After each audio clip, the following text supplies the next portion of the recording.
Newton Square, Worcester, Mass. Monday morning. I was only 8 years old and I made my living off the morning news. The year was 1979. Got my first taste of earning a living at age 7. We just moved in from our lower class neighborhood of Canterbury Street to a more middle of the road America and Newton Square. This was when I was able to score my first job in my paper route.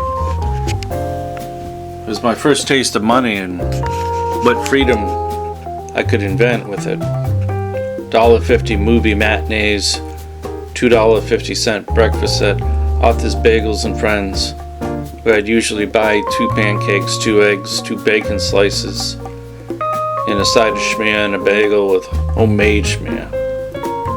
Bottomless coffees too.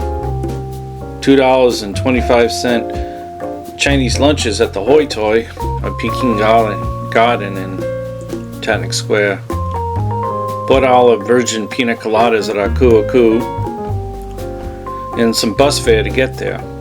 Plenty of comic book money too. Not to mention that all the snacks were hard to come by if it ain't have enough money saved up at the end of the week. I meant when I went to the pharmacy in Newton Square, I would have some pocket change. If I didn't have pocket change, if I didn't have the paper out, well, there was no money coming in for allowance. My parents didn't believe in allowance. I had to earn my own keep, even at 7. If I didn't earn my own keep with the paper route, there were no Charleston Chews, no Almond Joys or Clark bars, and no London Cherry cough drops either. Not even if I had a dry sore throat from all the cold air while delivering those papers.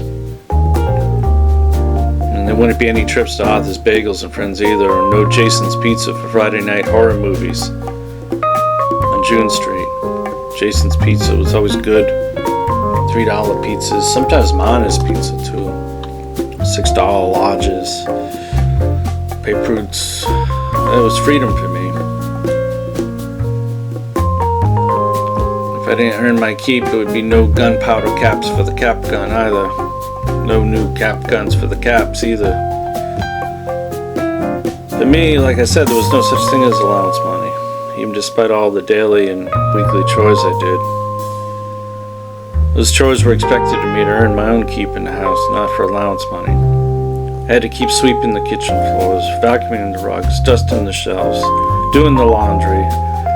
Once every week, even shucking the corn, which I never minded doing, out on the gray painted porch overlooking the wide crescent green yard during spring and summer Worcester. Had to shovel the walkways and the driveways clear for Mother before she headed out to Spags Hardware, to pull in a few hours to help put food on the table. Now.